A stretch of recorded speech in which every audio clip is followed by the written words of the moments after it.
I'm Fox. Please refer to me with gender neutral pronouns. I am from Midwest America and I live in a blue state. I am Kanan or Parker, and I go by he, him. I'm a trans man, and I grew up in Texas and lived there until 2 years ago, and now I live in Colorado. I am Nanim or Nick. Uh, I was an army brat, but I moved to Colorado recently, and I'm not that involved with the community, and I'm he, him only. So I am Eston. You can also call me Axel because it's my name in real life. I live in France. I've lived in Île-de-France, so the region of Paris, for most of my life. I hated it, and now I moved to Montpellier for my studies. I mean, I go by he, him pronouns, blah blah blah, whatever, yada yada. Okay.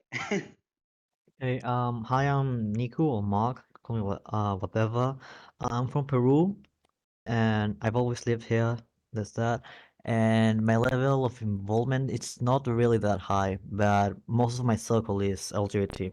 I forgot, yeah, I'm a trans male. I forgot to say, but I was not involved in the trans community. Oh, and I'm like somewhat involved, but not like a lot. I was involved in Texas, but am not in Colorado. All right then. Does anyone want to provide their experience first? Oh, okay. Okay, so I grew up in Central Texas, in a pretty liberal area, but it was really only liberal downtown, which is not where I lived. Um, and I didn't really become involved with the trans community until high school, whenever I was an inclusionist, which involved going to, I won't say the name of it for privacy, but basically a outside of school equivalent of a GSA that also provided things like therapy and hormone treatment and whatever. Um, and they had like kind of a little clubhouse, and I would go hang out there with other kind of teenagers or young adults, and I had a lot of friends who were trans just by virtue of that. And then once I became a trans med, and also once I left that school that I found that place through, I kind of stopped being involved with the trans community until I was in like later high school and right after I graduated, which was mostly through activism. I went to a lot of protests and like fundraising type things, but I didn't really talk to a lot of other people. I kind of just cared about the politics and not the community aspect, I guess. Um, but since I moved to Colorado, I kind of mostly just stayed to myself. Yeah. My experience with the community is work related. When I used to work for Amazon as a delivery driver, I trained a couple other trans employees. They talked to me about their experiences. Um, and generally the vibe was okay. So hooray, blue state. I guess since I'm the only other American, I'm gonna go next, but there are so many Americans here. I live my life in Indiana, which is a red state. I've lived in both urban and rural settings because Indiana is very diverse in terms of places you can live. There are middle of nowhere countries and there are cities, and I've lived in both situations. So I've had experience with your far right, terrible area where we have members of hate groups very renowned, like the KKK and the Proud Boys. And I also have experience with more progressive areas in the city where there's more inclusivity and diversity. I have lived most of my life in Île-de-France, which, I mean, it's not that conservative, but people are not very tolerant if you're not part of a norm. It's like if you there's the left wing norm, where you have to fit all the left wing stereotypes. Like you have to be LGBT a specific way, or if you're not LGBT, you can be non-white or etc. etc. You can be art, whatever. You have to not be normal. Or there's the rest of the population. So most people, and for them, for you have to be very very normal um, to really integrate into the French mentality or their vision of it. But I've also lived when I was a kid, 3 years in the northern France, in French Flanders. People were really nice, and I was different from them, but they actually liked me for that. and now I am in Montpellier for a week, so I don't have a lot of experience. But my first impression is that it's more open-minded than Paris is. Ile-de-France, sorry. Okay, so I've lived all my life in Peru, specifically in the capital, because I know like in depending on where you're in my country is worse or better. In general, the capital is a bit more accepting, but it's still really bad because it's a Catholic country. We don't really got any legal anything really that protects us. For example, HRT is completely private, as well as any surgery. You cannot change your name, and it's really difficult. Well, you can change it, but it's real difficult because in Peru, your name, if you want to change your name, you need to express why you want to do it, and it needs to be approved. And reason being, I want to change my name because I'm transsex and I don't feel comfortable is really, really rarely considered. And you can absolutely you're not cannot change your sex mark at all. So it's difficult to be stealth. Um, in general, people see being LGBT as comedy because of the amount of cis head straight men using that as comedy, specifically dressing up as women or acting gay. So they don't take it seriously at best, and at worst, they think it's an abomination because, you know, Catholic country. Depending on where you are, of course, it's better or worse. But in general, people don't know much about it, specifically about being trans. It's so bad, really. And in LGBT communities, it's greatly influenced by English speaking and activism, but to the point that they don't really know what they're talking about because it doesn't work the same way. For example, the fact that they use queer or when they don't know what it means because like only like 1/4 of people actually speak English, but they still use it. Um, yeah, I thought like Too Cute Ideas wasn't as widespread until I went to the LGBT Pride Parade this year, and it was really bad. So yeah, thankfully I'm being supported by both my parents, so I am very, very lucky because most don't get to do that. On what you said about going to the Pride Parade and seeing a lot of inclus, uh, me and Parker recently went to Pride, and it seemed like it seemed really like just a bunch of garden variety LGBT people, not like, would you agree with that, Parker? Yeah, I mean, I definitely I guess I didn't feel like anyone really cared, I guess was the thing. It didn't feel like internal community discourse was something that was relevant to the event at all.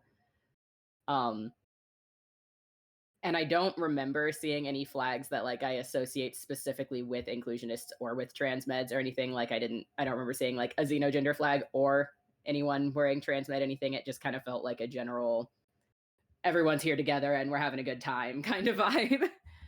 Okay, so by that I mean more curious. I mean people wearing flags like I don't know, like gynosexual or like gender fluid. That wasn't really seen at all before, which is something that really shocked me. Um, and y- and yeah, that was basically it because I didn't. And the way people talked about it, like they got like how's this called, like flyers and stuff. It's always in like Too Cute Lens, which is quite the opposite of old activists that were from here, which they are actually more, you know, well, Transmed aligned, even if they don't call themselves that. I I do wonder if um it's kind of an overcompensating for the conservativeness because I do remember like I went to pride parades in Texas too, and I remember them being a lot. To be fair, I haven't been to one in maybe 5 years, so it might have also just been different. I think it was more than that. It might have just been different culture at the time or whatever. But I remember them being a lot more inclusionist than the Colorado one. Like, yeah, seeing people like the specific language that inclusionists use in a lot of things, or like just having like really obscure random flags that I had to like look up and be like, what the hell is that? And then whenever I read it, I was still like, what the hell is that? So I do wonder if maybe it's the kind of, I guess, overcompensating for the conservativeness, because that obviously Peru sounds more conservative than Texas is, but nonetheless, like it's still a very different environment. Like more intense polarization from radicalization. Yeah, I mean, I know people in Texas also had a much more negative reaction to me being transmed, and like, oh, Ken Paxton is making a trans list to try and kill all of us, and you're sitting over here talking about who's trans enough, versus like some people that like the chat at Denver, where they were just kind of like, yeah, I don't care as long as you don't cause problems, I don't give a shit. In my area, things are a bit different. Things were pretty overtly inclusionist at the pride parades I went to in urban areas. For example, I've been to two, and I have had friends who had been to another one. I didn't go to the urban one or the rural one because I was scared. Regardless, um, in the urban setting, which is the ones that I have attended, they're pretty overtly exclusionist. I've seen people wearing cat gender flags, non-binary lesbian flags, bisexual lesbian flags, stuff like that. All of the information in flyers often has stuff like gender is a social construct, or non-binary is an opt-out of gender roles, things like that, which I find harmful, but I don't like raise, drama at a pride parade. That's just not it's not necessary. Um, During the actual Pride March this year, actually, there were a lot of people with gender fluid flags and stuff with the march, which I'm not really that upset about. What did bother me was there was a lot of howling, like during the actual march part. People would just like howl, and it would like spread down the line, and I found it really disrespectful. But That's the thing at furry conventions. Group howl. Sorry, continue. It's just funny. I know if it were a furry convention, it would have been a different story, but this was a pride parade. We were celebrating fighting, and we were acknowledging the deaths of people before us, and it was just mostly children running around howling. There were a lot. I find it interesting because I mean, we often say the Pride Parade started as a protest, and that for many people it's still a protest. But here in Western Europe, it's often not really a protest anymore. It's more of a party. In France, it's a party, despite the fact that we're kind of like that. There's the far right and I mean most of the right, in fact. So a huge percentage of proportionally of what we get during the elections that want but are in favor of banning medical transition for people under the age of, guess what, 25, which is more severe than what there is in the laws in all of Europe, in fact, when it comes to medical transition. But in France, it's still it's a party, and in the Netherlands also, it's also a party. But yes, I've heard that on the other side of the ocean, it's a protest still. I mean, in France, it's kind of a mix between a party and a protest. It's kind of a mixed model, but it's kind of acknowledged by people and does not bother people that it's a mix of both. It's still mostly a party here, though. Sorry? It's still definitely a party here instead of a protest. I actually, for the rural one, I've heard it's more of a protest. I wasn't actually there, but I lived in Columbia City for a short amount of time. And there's actually a Whitley County Pride community that had to be started because of the hate crimes. And from what I heard, they had an actual low-key march with actual speakers, and that is something that I'd want for the urban area that I live in. I have maybe a hot take. I'm not sure if anyone will agree with this, but I'm gonna say it. I guess I feel like they are definitely still a party here. I know I didn't see either of these things. I only saw them posted on social media, but I guess they did happen. The Denver Pride did have like live music and like a stage and stuff, but they did also have like speakers and things like that. But I feel like it being a party doesn't necessarily negate that it's a protest, because the whole like concept of pride is a protest, or the first pride was a protest, comes from Stonewall, which was a bar. And I feel like kind of because of the context of why people say the first pride was a protest is that the fact that we are allowed to do what those people were trying to do, to party, to have fun as a community and things like that, is inherently an act of protest in itself, because of the context of like the first instance of that, like the fact that we're allowed to do that and that we can do that for the most part without being, you know, killed, attacked, whatever, is kind of like, I don't know, I feel like that in and of itself, the fact that we're allowed to do that and that we're kind of, this sounds bad, but like making people let us do that is still an act of protest in and of itself. I don't know if I would call that a protest, but per se, I don't know how to express it in English. Like in French, I would say that they're going na na na na na. I don't know how to say that in English, but basically, not exactly that context. It's more like Neener, neener. sorry, Neener, neener. That's the no. what does it mean? Neener, neener. That's it. I Neener, mean, neener is like Oh, na na like na na mocking or na. taunting. That one, like yeah, I mocking mean, it's someone with basically like. haha, you wanted to do that. I mean, basically, it's like haha, you wanted to do that to us, but you failed, and now we are happy and we are partying. I mean, I'm not saying like it is a protest. I just like something can be an act of protest without physically being a protest. Like, for example, I don't know. Trans joy is protest. Huh? Trans joy is a protest. Yeah, I don't really like the phrase trans joy because it is, I have feelings about that phrase, but in that sense of like, I don't necessarily feel, I think you're right in the fact that it's going like, look what we can do. But I feel like that is more of a good thing than it is a negative thing of like, we exist Yeah, of and there's course. nothing you can do about that. Like, it's not a protest in the way that, you know, like the Roe v. Wade march that I went to was a protest, but it is an act of protest in the way that, for example, the Jehovah's Witnesses who wrote a book about the sex crimes and stuff, that's not a protest in the sense that someone is marching in front of a JW congregation hall, but it is an act of protest of saying, you can no longer censor my speech, if that makes sense. Would you say it's more like an act of rebellion than protest? Yes, that is, yes. Words, thank you, that. I agree. I think that we should be like using that time to acknowledge what happened and the partying and the fun things that we were just trying to find together, the community that we needed. I definitely think that's a good take. I do wish that there was more actual protest involved with it, all that being said, though, like, because some, like the Pride that I went to in Austin, I don't know if they've done this in the past or if they do it now, but at least whenever I went, they didn't have like any kind of like speakers or anything about like history or anything. Whereas in Denver, even though I didn't go to it, I guess they did have that. It just wasn't something I was aware of when I was actually there. Because you can have both. You can have, hey, we're gonna have live music and get drunk and have a little art market and stuff, and you can also have like, you know, speakers talking about like history and like fucked up laws and things like that. Like they can coexist in the same space.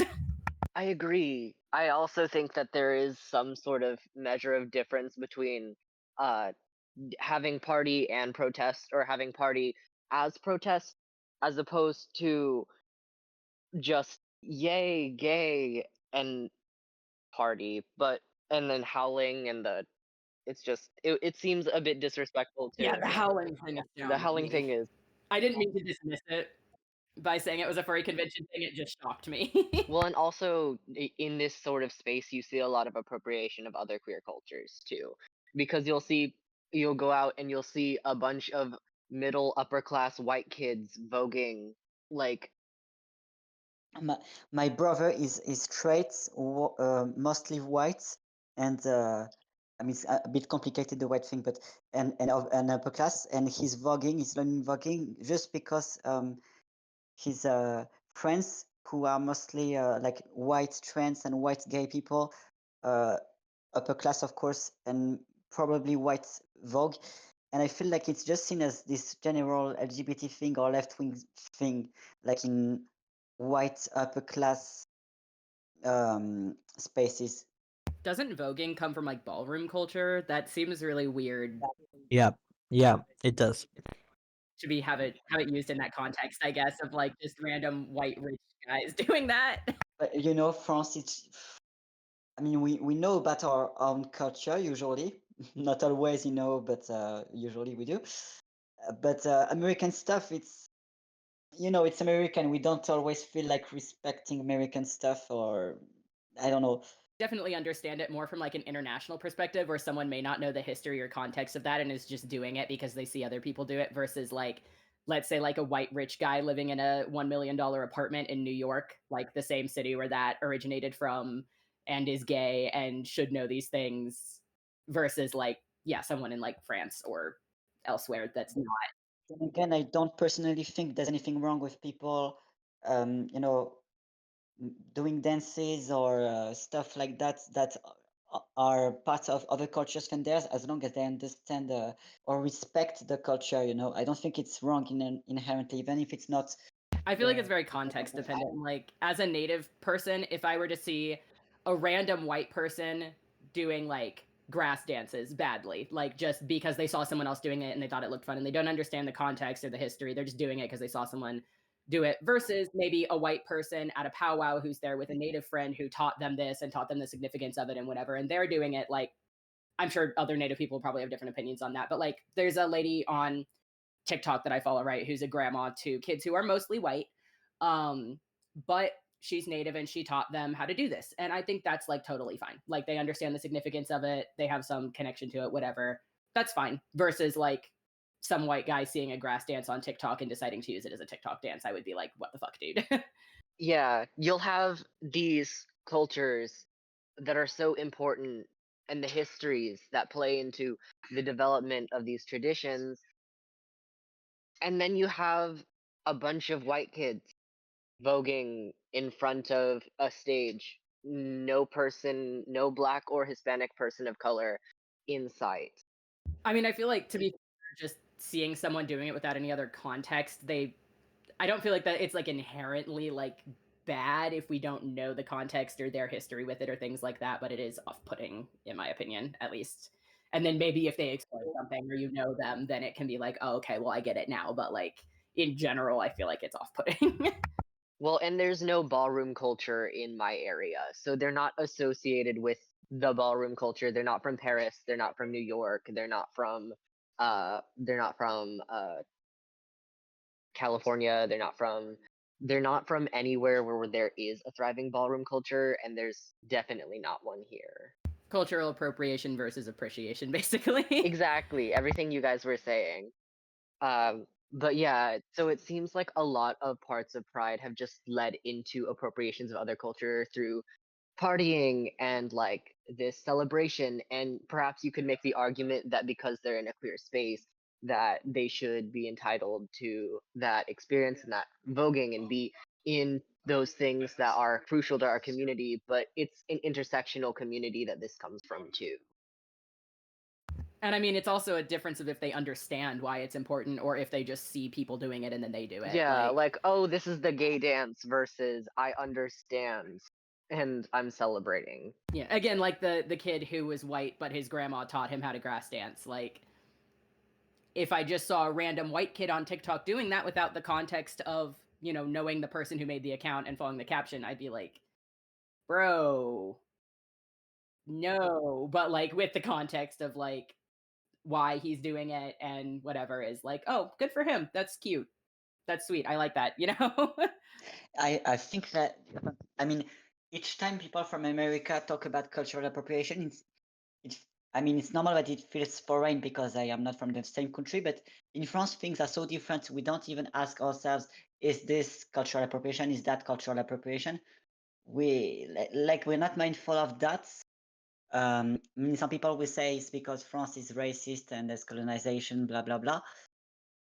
Maybe there's a bit of that, but even then, we're trying to be anti-racist sometimes, but we don't do it the same way you people are doing it because the country is different. And for example, in France, contrary to the United States, we don't care as much about slurs like that. Slurs, as in words that people should not use, do not exist. Like everyone can use the word for the offensive word for black people. If we say, "Hey, please stop calling black people," and then I say the N word, it's completely fine if I say that in France. In the United States, it would not be fine at all. In France, it's cultural appropriation. Um, Only people who are pretty Americanized in their way of thinking complain about that. Like even leftists don't really seem to care that much for those who are not Americanized. And maybe that's part of why my brother is just voguing with his white friends, upper class. I don't know. I don't know. But my brother is but my brother is actually someone who likes to learn about stuff and who's pretty academic, for lack of a better term. So that would surprise me that he's not knowledgeable about all of that. But I don't know, man. It's France. I think part of the thing with it is that like the reason that certain things are considered bad in certain countries is because of that country's history. Like I can only speak as a native person and not for other communities that experience cultural appropriation, but like say if I see someone wearing something that I would consider insensitive or cultural appropriation regarding native people in, let's just say, I don't know, random country, Germany, right? Like they don't have the Germany was not responsible for killing native people and putting us in residential schools and trying to erase our culture from existence. So I would not, I wouldn't particularly like it just because of my own lens on it, but I wouldn't really think the same thing about a person doing that in Germany as I would an American doing that. Because we have like this very specific history regarding it, or like the N word even like is very, very America related in terms of our history with slavery and racism and segregation and things like that. In that, like, I don't necessarily think that one is better than the other, or like that the way that France handles it is better or worse than the way that America handles it. I think we just have different histories that make different things offensive, I guess, or like, again, like just speaking as a native person, because I can't speak on like black communities or anything like that. But like if I were to see, like a lot of the time white people will go to powwows and be totally fine and they're chilling and they just want to, be there and have fun, and that's fine. But also people will go to powwows and wear like fake store-bought regalia and participate in competitions and things like that, and everyone is just looking at them like, what? No, because it's like not, it's very dependent on like the history of the country and of the people and stuff.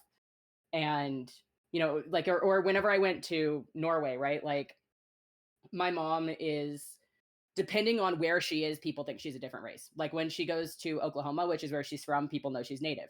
When she lived in Texas, everyone assumed that she was Latina because there's more, tan people in Texas that are like Hispanic than are native. Or whenever we went to Norway, everyone thought she was Italian. Like it's very context dependent, basically. Mark, you were going to say something earlier. I feel like I heard. And no, I don't really got a lot about to say about this, maybe. I mean, the context is really different. Um, because like, yeah, I understand that in France, like certain words don't hold the same weight, but it doesn't, I don't know. Because the same here, people use slurs all the time. For example, the N word, they use it a bunch when they actually learn it because they don't understand. But the fact that they don't understand doesn't mean that they should be allowed to use it, that it's okay. And yeah, I got a different thing about that because yeah, racism, yeah, it's different here because it's mostly colorism, but a bunch of people here are just mixed, mestizo. And most actually are. And because of that, they don't realize that racism and colorism actually exists and it's alive and thriving every single day in every media that you can go and check. And they actually say to people outside the country, specifically, English speakers, that in Latin American countries, racism doesn't exist, and that we don't care about race, and that no one cares, and it's absolutely not true. And you can just know that. Like you can ask any indigenous person, any black person, and they will tell you how fucking racist everyone is. So Yeah, I think it's better to ask the people that are affected by that kind of language and that by those kinds of acts instead of the ones that are like not really affected by it. I don't have a comment. I just want to say I agree. Wow, so many diverse cultures and experiences here. It's kind of crazy to be called diverse when you're literally just Western European and that your country colonized like half of the world. Yeah, you colonized half of the world. Canada screaming violently in the distance. Oh gosh. So you said that colorism is really prevalent in Peru. What's that like? In most of Latin America, like colonizers, right? For example, in the USA, the system that you use is segregation, like because of the British, right? That they think being white was something to be protected and that no one else should mix up with it, that it should absolutely be pure for, yeah, for eternity. Meanwhile, like, They didn't even consider Irish people white because we were British, yeah, and they just don't like the Irish. and meanwhile, Spaniards, Spanish people didn't consider that. They thought um, that being white wasn't something to be protected, but something inherently good that should be widespread. And they created a caste system, which varies depending on the country. But at least in Latam, it is a caste system that separates people into basically different races and names depending on how white they are. For example, if an indigenous person has a child with a black person, they've got a different name for the race that the child would be. And as well, if an indigenous person has a child with a white person, has a different name too, like the name that the child race would be. And the point of that is eventually, for example, in 4 generations, if I don't know, an indigenous person um, gets with a white person and the child gets with another white person, and that eventually everyone will become white. And that was the point. That not killing, but by spreading the goodness of whiteness, everyone would be kind of saved. Because of that, it's not separation. It's just basically eradicating it slowly into your mind, making you think that being white is better. Because of that, racism is not really as in, yeah, I hate you because you're black. Some people say that still, but it's really most people here are mestizo, they are not white. But for example, if you are darker than the other person in your room, um, most people will actually feel better. They will tell you in your face that you are uglier because you're so dark and everything else.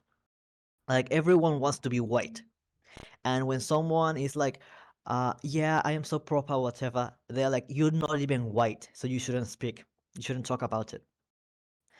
Um, yeah, they really, in general, people will shit a ton on people that are darker. Everyone tries to be that white person with blonde hair and blue eyes, and they think it's so beautiful. For example, I mean, it's more to my mom. For example, a lot of people just don't accept the fact that they are not white.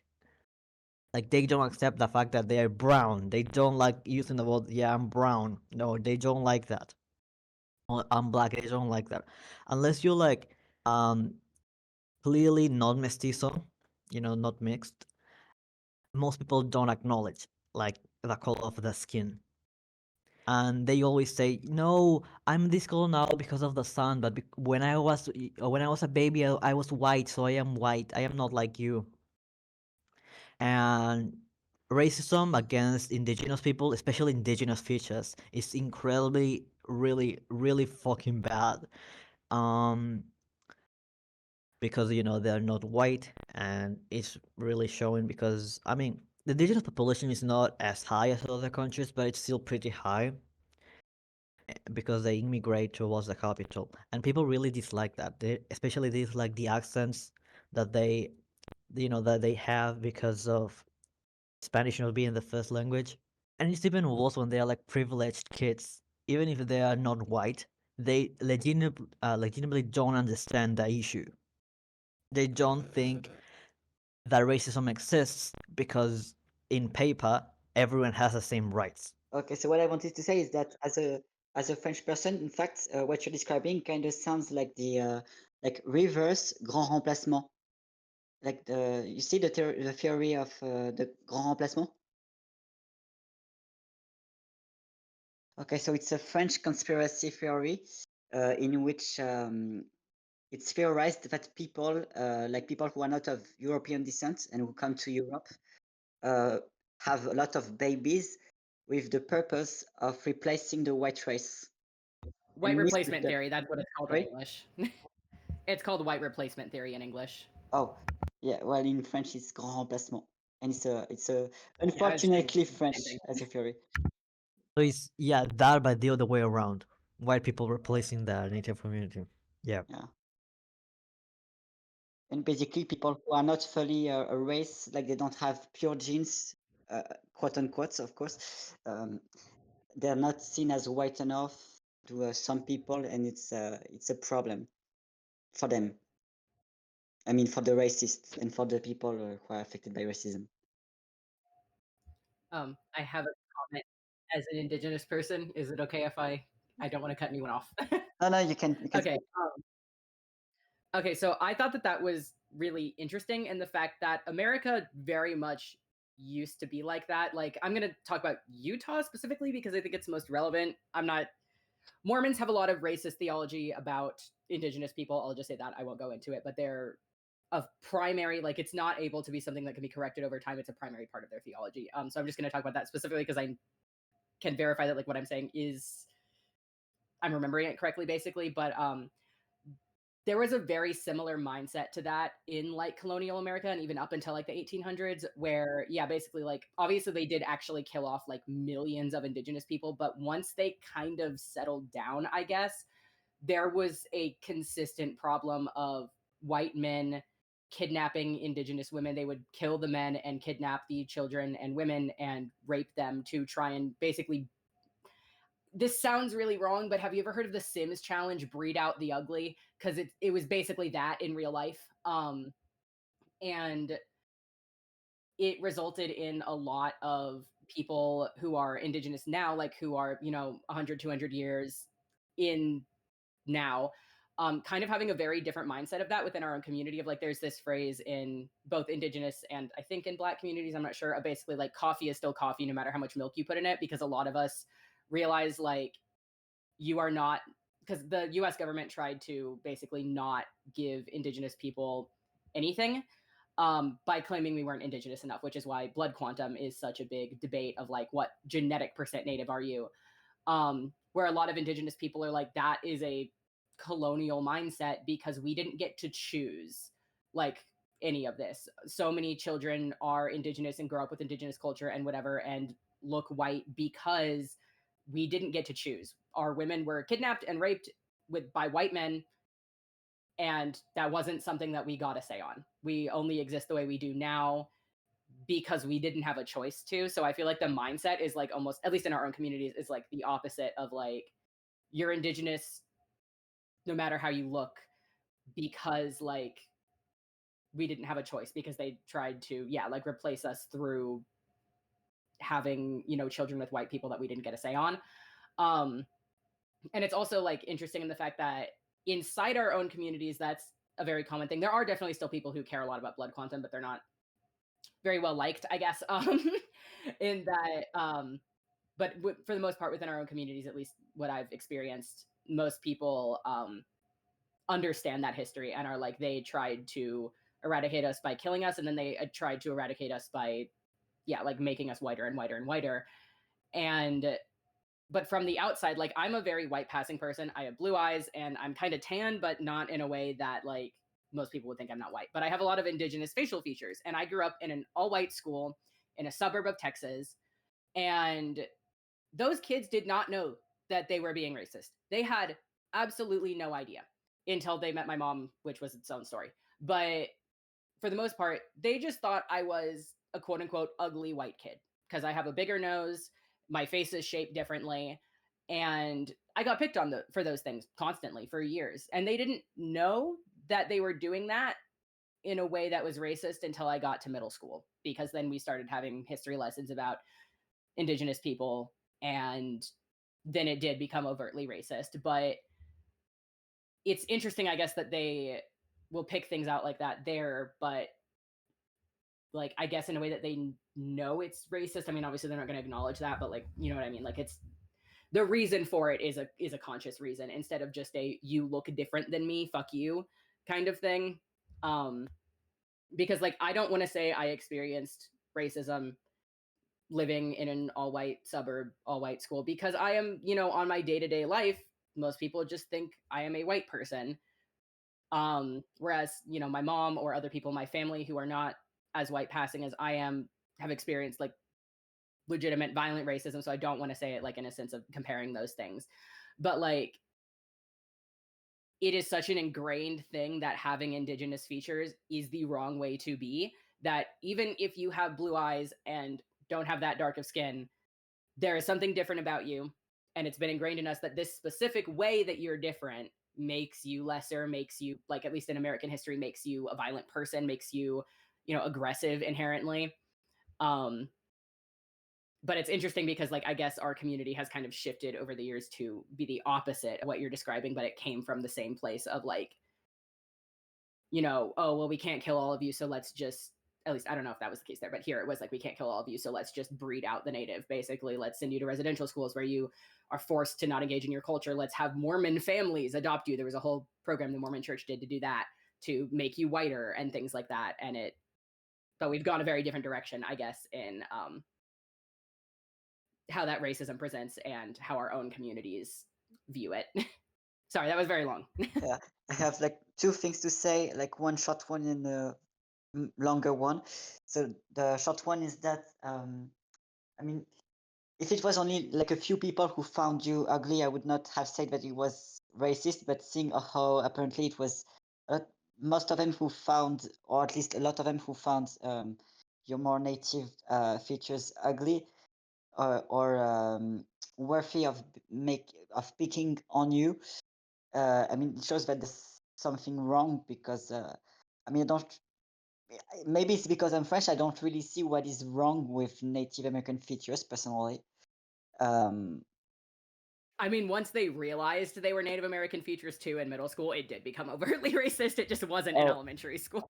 okay. And the second thing that I wanted to say is that France is yet another culture from the two cultures that you just described, because in France we are supposed to be like racially blind. Like, we're supposed not to talk about race. So people who are racist, they don't talk about race, they talk about immigrants. And the thing is, for example, I would not be considered exactly mixed race, because people don't care about race.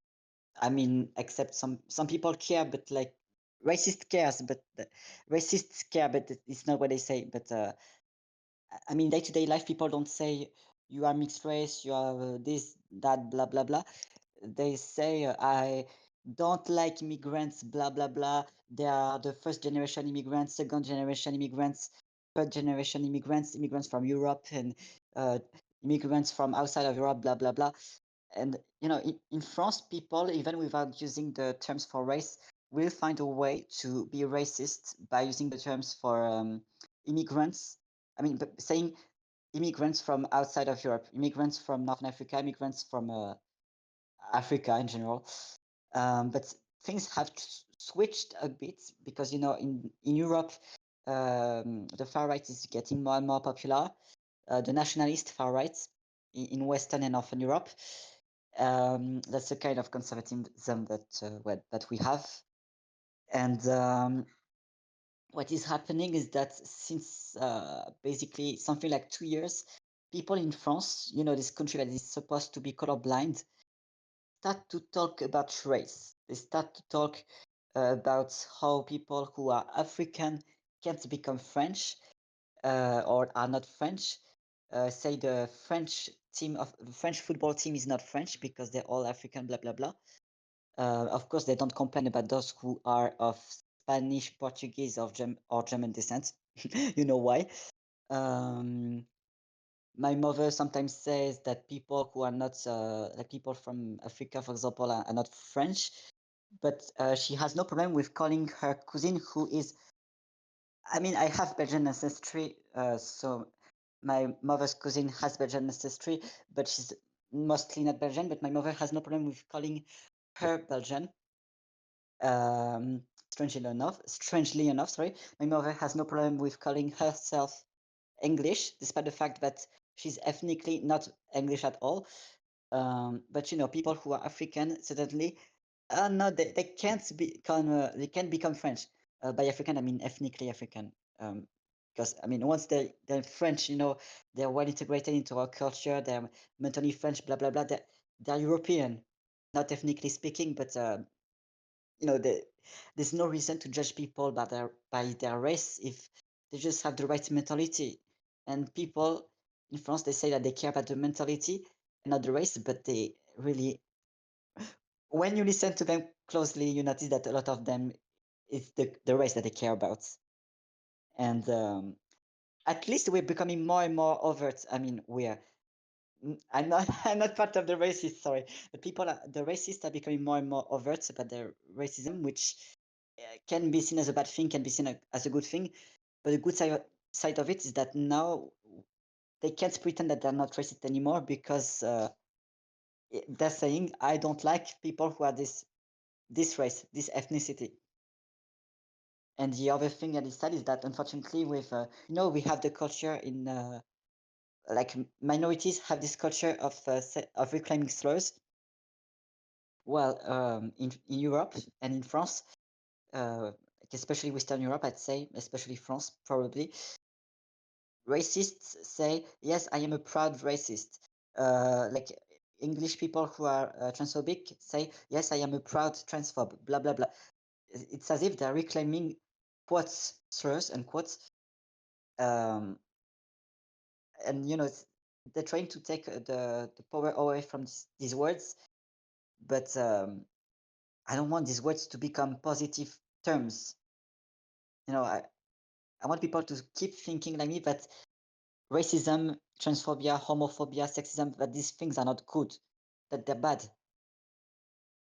Sorry, that was long. It kind of reminds me of the opposite mindset of the Elon Musk turf crowd going, "Oh, cis is a slur." It seems like the opposite of that. Yeah, in France, we don't get offended by words too much. I mean, I said that there was not really a concept of slurs for most people. Well, yeah, that's it basically. Different culture. I have such mixed feelings on the culture surrounding slurs. I can't speak on anything that doesn't apply to me, but I have very, very complicated feelings on that. I guess that was all I was going to say. I find it very interesting how the racism is different, and the primary country that colonized these areas may have influenced the way that racism developed. So since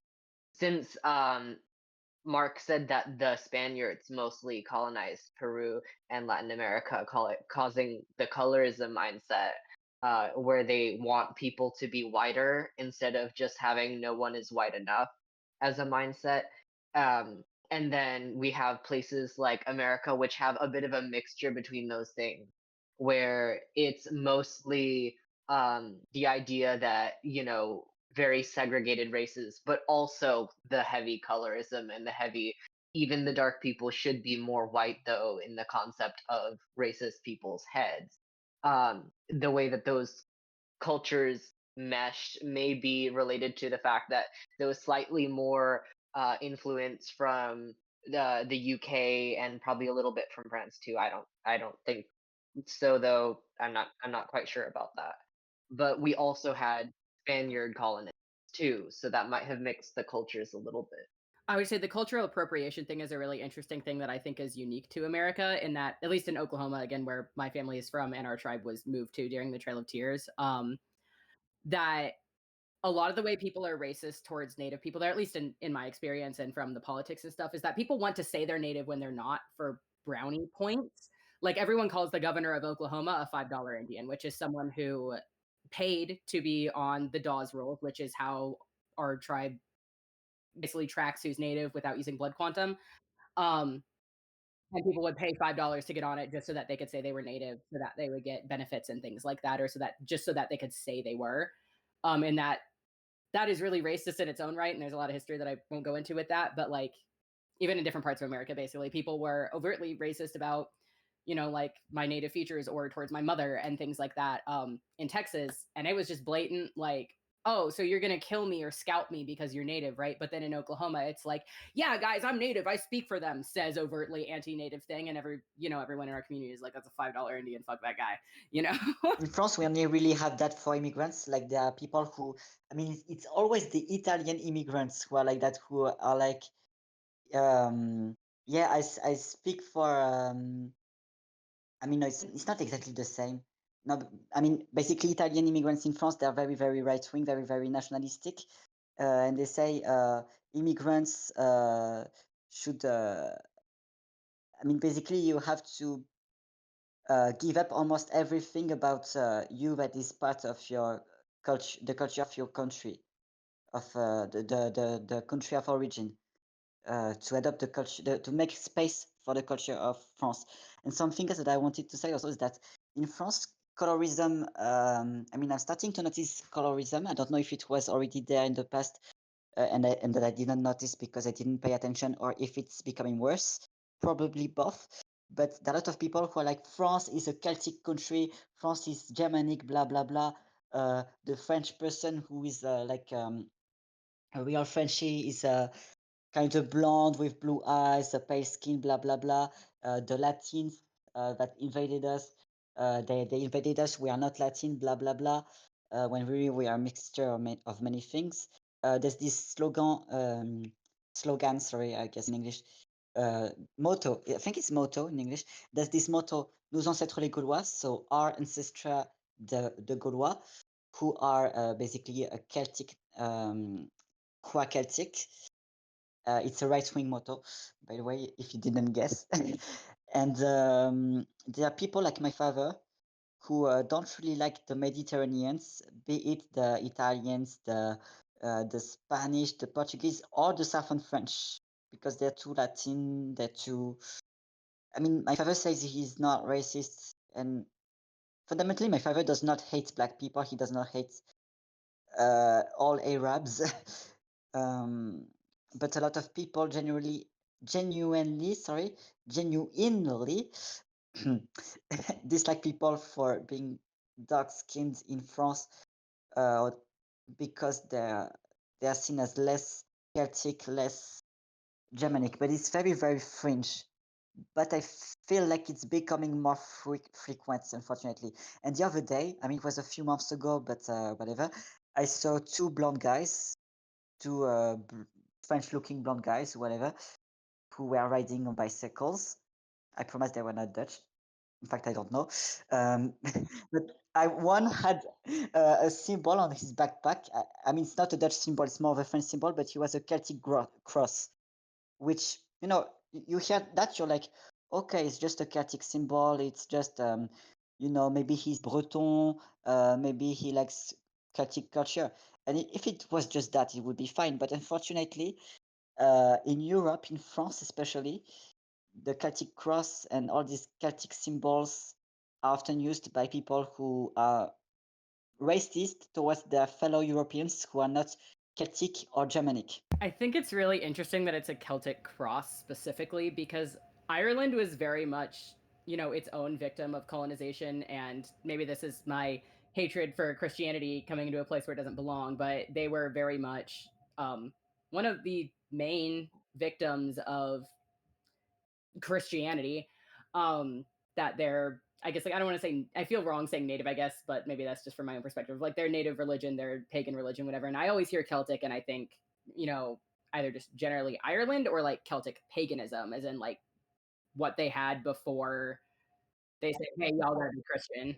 It's more like Celtic paganism. It's more associated with that, like there are two types of really right-wing people in Europe. There are those who are Christian right-wingers, and those who are um, neo-Nazis who are to pagan stuff, the old traditions before Christianism, who are into the Celtic or Germanic heritage and who often dislike the Roman um, stuff, except for those who are actually Italian, for example, Italians and some French people are fine with like Italian, with Roman stuff, but there are a lot of French people among the more neo-Nazi crowd who think that the Celtics, like the Gaul, were better people because they were Gaulic or Gaul. I don't know how to say that in English. Yeah, I'm talking about the people from Western Europe, like the ancestry of the French, the Belgians, the Swiss, many Dutchies, nothing Italian, Western Germans. Yeah, the Gaul.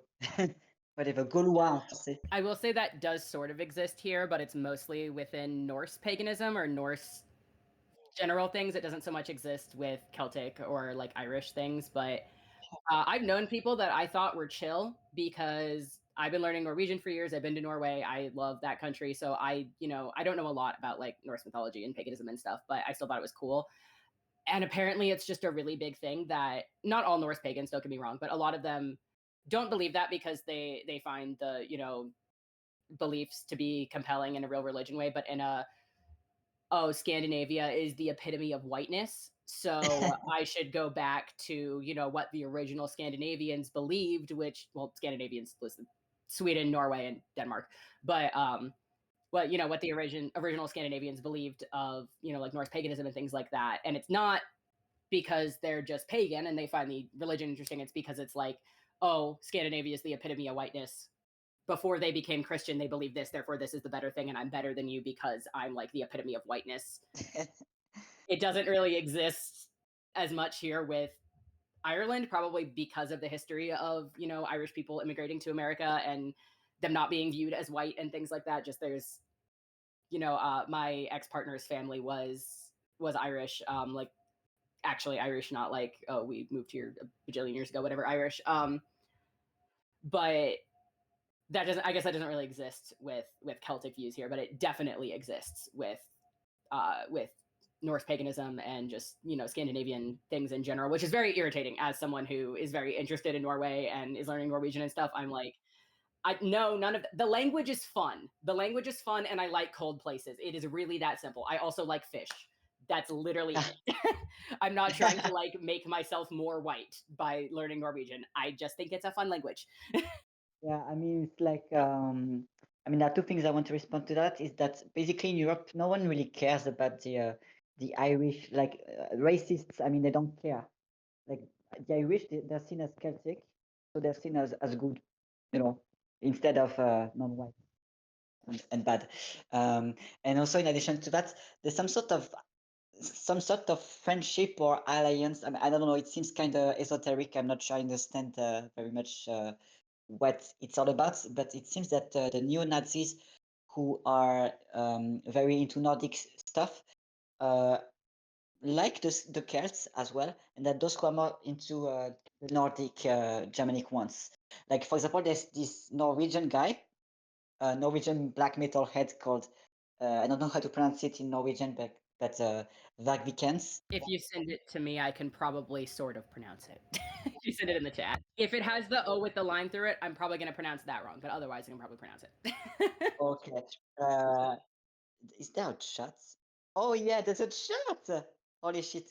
How do I? I love how happy you were that there was a chat. I'm happy that there's Norwegian, even though I'm probably going to embarrass myself trying to say the word. Okay, so Vagvikens. I just wrote his name. How is it pronounced? I think it's just Varg Vikernes. Vagvikens. There's no weird letters in there that are pronounced differently or any weird. There's like a lot of weird compound letters and stuff in Norwegian, but I don't think there's any in there. I think it's just how it's spelled. Okay, so Vagvikens, whatever. So he moved to France. He calls France a Celtic nation, and he says that France, it has been tarnished by these Italians who conquered it, the Romans, and that no, French people are not blonde anymore. We are a little bit darker, unfortunately. So there's this Norwegian guy who moved to France, the epitome of Gaul, and he's complaining about the fact that it's not goal anymore, and it's we have been invaded by the Latin. But somehow he does not complain about the fact that we have been also invaded by the Frankish, who affected our culture and our language pretty significantly. Does not care about the the ancestor of the Dutchies and the Belgians invading France. He cares about the Italians, who are too dark-skinned, I guess, or too dark-haired, whatever. You know, typical neo-Nazi colorism. Yeah. I'm not Norwegian. I'm just very interested in Norway, but I feel like that very much has to do with the culture around race in Norway, because it, at least from what you've been describing, it does sound both similar and different in ways, but I feel like that is very much related to Norway's culture around race. Yeah, I mean, in France, the neo-Nazis are pretty much like that as well. I guess it's European neo-Nazis are the way they are. And American neo-Nazis, I don't know if they're the same. They feel a bit different because they complain more about transgenders. You know, the transgenders. While in Europe, really they're complaining about the Arabs, the Muslims, the Jews, the blah blah blah. They're like that. Norway has a very weird thing around Arabs in the fact that the government itself, for the most part, is Norway is a very big country for refugees to immigrate to.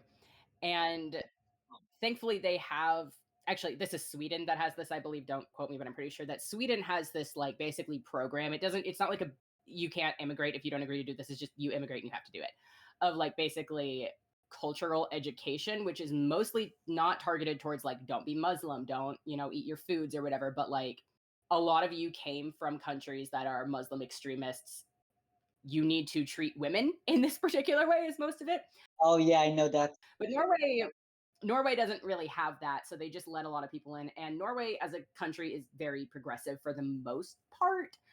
So like for example, there was a thing in Norway where there was a gay flag that was burned under a bridge, and everyone was blaming Arab immigrants for it. I don't know if that was true or not. I didn't follow up on it. The article is in Norwegian, but um, I don't know if that was true or not. But like that's kind of the thing, is it's almost like discrimination because they assume that you discriminate against people, if that makes sense. It's not so much like, oh, this person is dark skinned, but it's like, oh, there's something fundamentally wrong with you.